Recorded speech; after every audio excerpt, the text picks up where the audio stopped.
there. Welcome to another of my Own Your Expertise interviews. I'm Emily Crookston, owner and decider of all things at the Pocket PhD.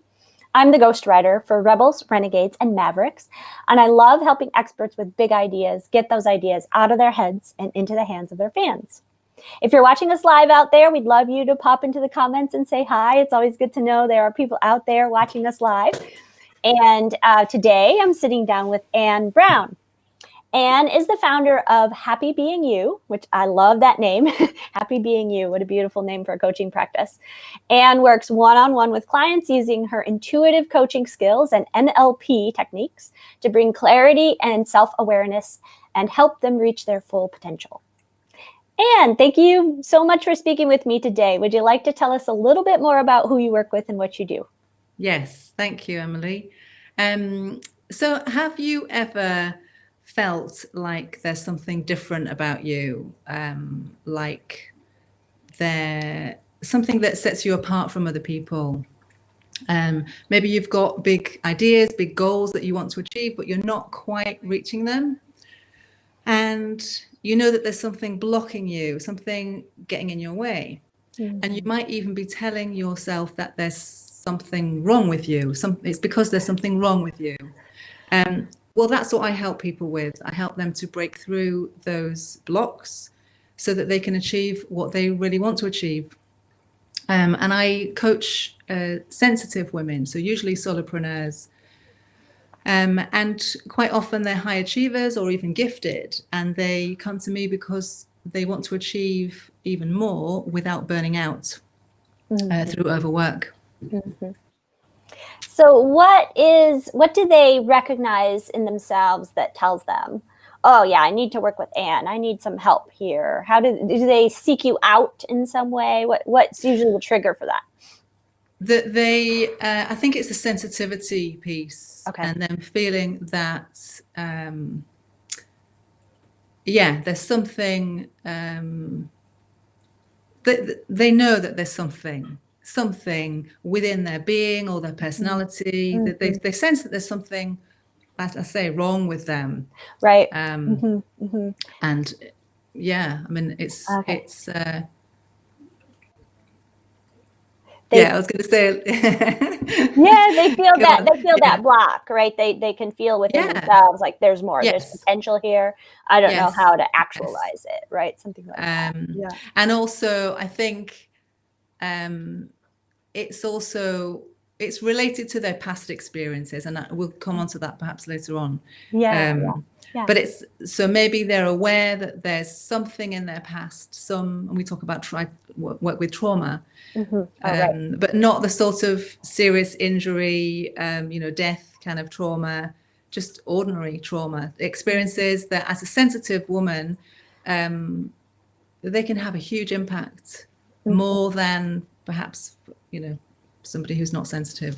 So I guess so it's about Interesting. Okay, cool. So tell us how tell us about your path to becoming an expert. Yes, my path started 18 years ago when my husband died very suddenly, just after our daughter was born. And that, as you can imagine, sent me into a huge, it was a whirlwind of emotions, and I struggled to come to terms with my grief around that, and about becoming a single person again, and also a single parent. And it was my, I suppose, because I was struggling with that, and it took me quite a while to even figure out which way was up. Sure. But I decided to study NLP. Okay. As a way to change my path in life, to learn new skills, and to also mainly to learn more about myself. Tell us what NLP stands for. What is it? So it's neuro-linguistic programming. Okay. And that it's a way of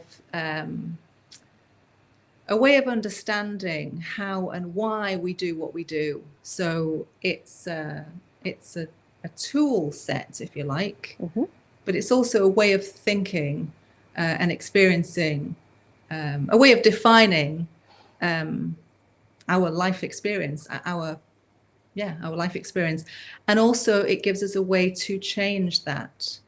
So once you understand how, so neuro-linguistic programming is basically neuro as in the brain, our neurology, and linguistic is about the patterns of language that we use.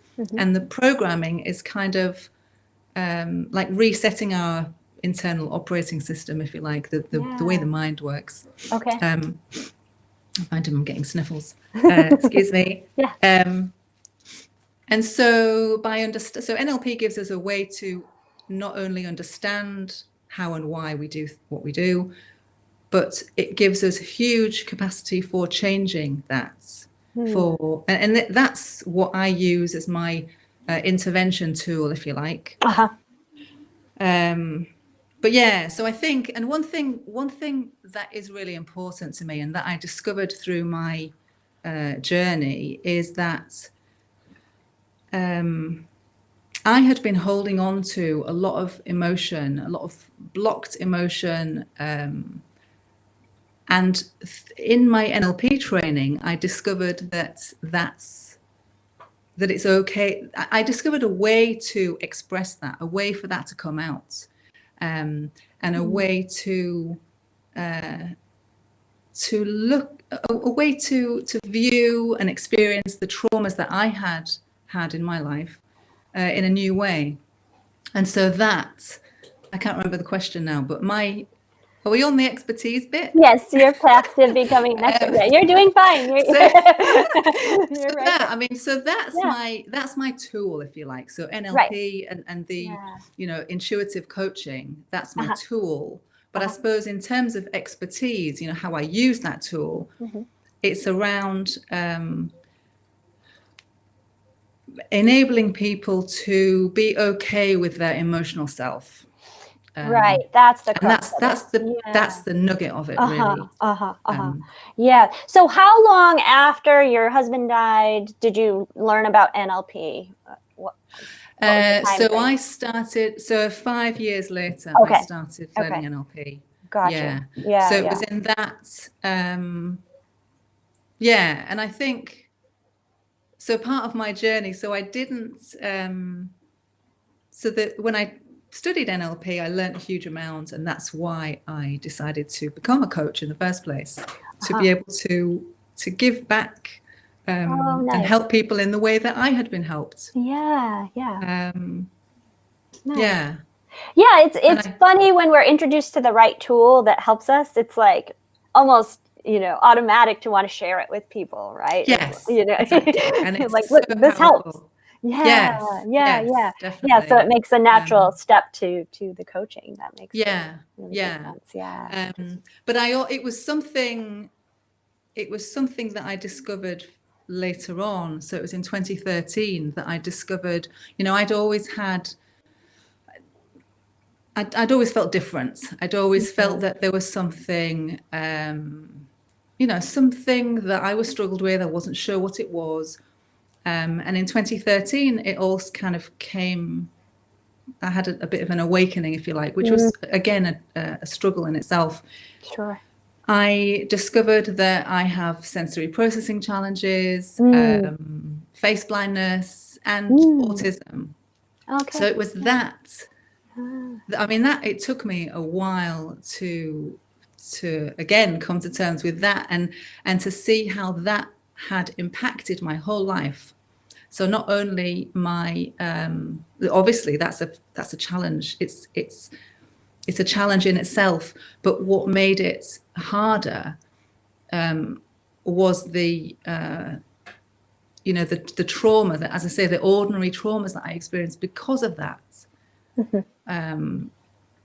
Feeling different, not fitting in, feeling the pressure of other people's expectations and not being able to fulfill that, to be normal, whatever that means. So yeah, and so that's my story. But I realized that a lot of people have that same path in a way of I mean, of feeling different, of feeling that there's something about them that's not normal or not right. And another thing, one thing that I discovered when I did my NLP training is that I get tearful, and I get tearful when I feel passionate. Yeah. And again, that's one of the skills that I learned. I think one of the huge benefits of doing that training for me is just being okay with my emotion and expressing emotion. Right. Yeah. And I think, yeah, I mean, I used to think that it was a real problem, that I couldn't appear on camera or to do interviews or talk because I had to look professional and, all put together. Right. But I think what I've learned to do is to be myself, and myself is emotional and vulnerable. And I think it's part of my work is teaching people that it's okay to be vulnerable. That we often feel that we have to put on some kind of mask to be professional, or to be something that we think that we should be in order to fit in. And once that's part of the work that I do with people, is teaching them that it's okay to be who they are. And I think there's layers. A lot of us put on layers and layers of protection, and we learn how to be something that we think we ought to be in order to fit in and to function. Not necessarily, neurodivergent people, but all of us, I think. Yeah. We all wear some sort of mask, and I think it's really important to be able to let down the mask, even to yourself, in order to to figure out who you are, to figure out your own strengths and how you want to how you really are, because that's the only way that you can process emotion and be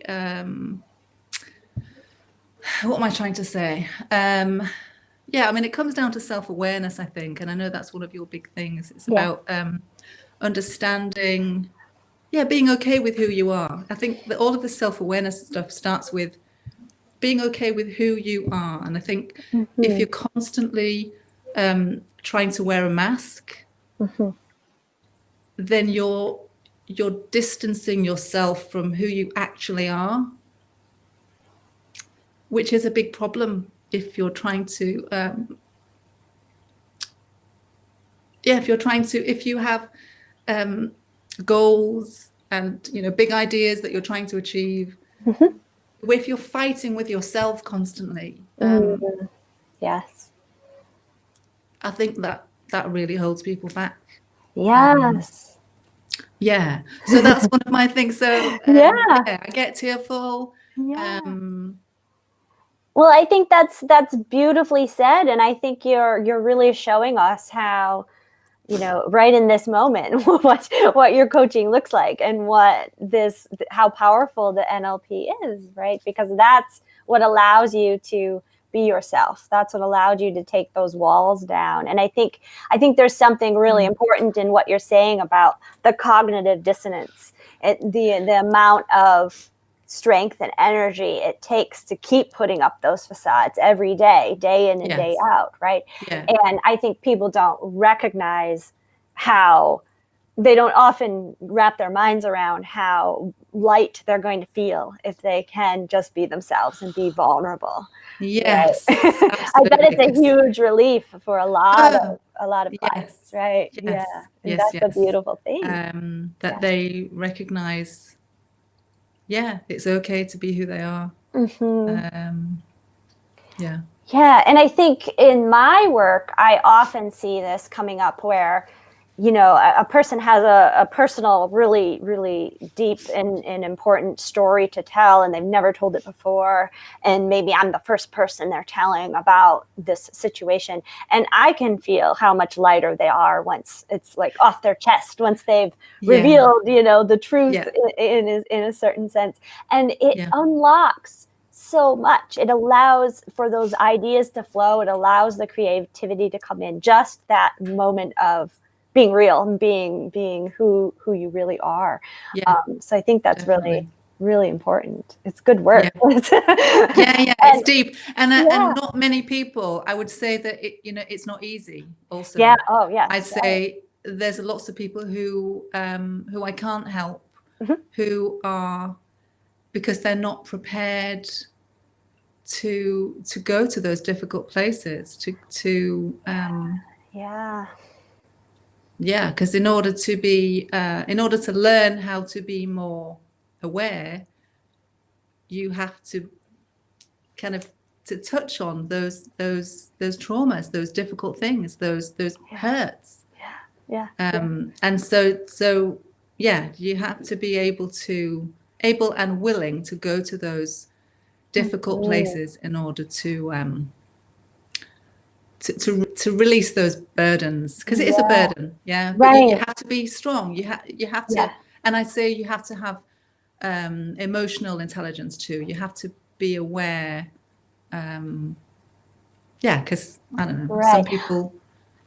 Would you say that the first step is sort of showing them maybe that this is a defense mechanism, showing them that this is how they've been dealing with trauma. They've been maybe suppressing it, or they've been putting on the mask and saying everything is okay, telling themselves everything is okay if I just keep moving forward. I think we're seeing that a lot, I think, with the pandemic. And in fact, I think you're going to see that sort of come to a head once things maybe calm down a bit. People are going to start to realize how much they've been just not marching without thinking and feeling, right? Yes. And I think the first step is recognizing, oh, that's what I've been doing. Right?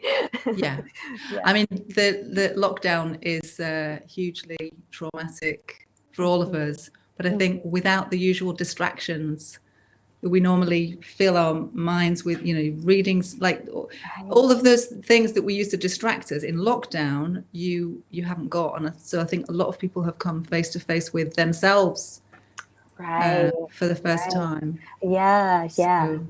Yes. Well, I think you've done a very nice job of showing us how you translate your expertise right here in real time.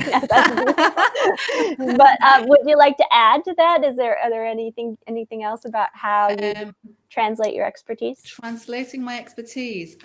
We talked about trauma, NLP. I suppose. Yeah, I suppose just. I suppose sharing a bit about what that looks like. Some of the things that people can, some of the stories, clients that I've worked with, what am I trying to say? Like I had a client who was weighed down by the pressure of her parents' expectation, and she had wanted to do a certain career path, and she had not told herself that wasn't possible because of what her parents expected of her. And when she realized that, I took her back. So the NLP, that's how I use NLP, is taking people to And it starts with I ask people, in our first session, and it can be done in one session, the initial sort of breakthrough. So I do single sessions, Okay. sometimes to help people break through, have that initial breakthrough. I ask people what am I trying to say? Because they'll come with a certain struggle, something that they know they are wanting to get to, and I'll ask them, so what happened in your past? So what was it? Was there a moment? Was there a time that you remember where that thing happened? And there will be a nugget, there will be a time, a memory, situation. So what I do with NLP is to take them back to that situation using their imagination, their memory, asking them what exactly happened, who was there, and how that made them feel. And what I do with the NLP is to enable them to have an experience of what they would have needed at that time. So an experience of love, acceptance of what they really, this particular client, an acceptance. It was her mom who had given her, a disapproving look. And forever, this was in her teenage years, and they told her she had to do law. Basically, she was expected to study law, and she didn't really want to. And so she had gone through her whole life, her working life, denying that part of her, denying her needs, and her real passion to study, to be a designer, actually. And when I took her back to that situation, and I enabled her to change her perception of her mother and the look, and basically what she needed in that time was love and acceptance, a feeling of acceptance that it was okay to do what she really wanted. Yeah, so that's how. So an NLP, it can happen very quickly. Yeah. Well, I mean, I think when you talk about it in terms of a trauma, that's a moment in time, right? So allowing somebody to sort of go back to that moment and almost rewrite it, right? Exactly. Almost Rewriting it. It is. It's rewriting, because using your imagination.